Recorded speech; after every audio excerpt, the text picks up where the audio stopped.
Pasta, our love-hate relationship with the delicious high-carb food staple, has grown even colder of late, sending pasta makers scrambling to give it a modern makeover, creating varieties with all sorts of exotic ingredients such as quinoa fettuccine and chia seed linguine. Anne-Marie Chaker takes a closer look in the Wall Street Journal, and here to discuss with us is Kara Nielsen, culinary director for the Sterling Rice Group, a consulting firm. Hi, Kara. Thanks so much for being with us. Hi, thank you for having me. So, Kara, in this era of gluten-free, low-carb diets, traditional pasta sales have really taken a hit, haven't they? They have. People have definitely changed their mind about how they eat carbs, and as we look around at all the protein people are eating, it's hard to find where pasta fits into that.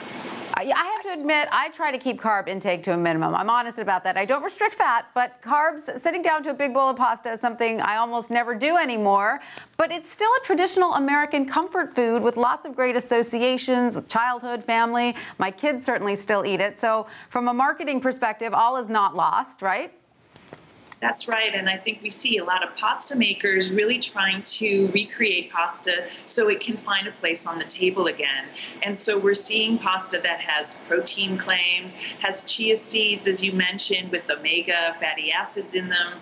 We're seeing a lot of ancient grains that have all kinds of wonderful nutritional benefits that the simple sort of white flour pastas don't have. And in that way, they become a better for you food, and it allows us to have our cravings still. And are sales of these exotic pastas on the rise? It definitely seems so, and we certainly are seeing a huge selection coming into the marketplace. If you look at even your mainstream grocery store pasta aisle, you're going to see new colors of pasta, the quinoa pastas, corn pastas, even regular pastas that are made with whole grains, spelt, some of the ancient grains, farro.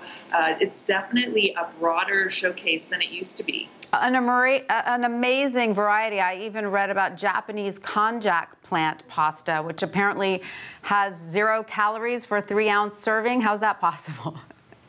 It's made from a root, and it's also, there's a couple of brands called Miracle Noodles because it really is a miracle, sort of knitting together a noodle from different types of ingredients that just don't have the flour in them that we're used to or any kind of grain, and it's made more from a root and kind of turns into a magic ingredient, sort of like tapioca pasta. Yes, okay, but how is all of this even pasta? Isn't it just chia seeds or lentils or this exotic root in the shape of a pasta?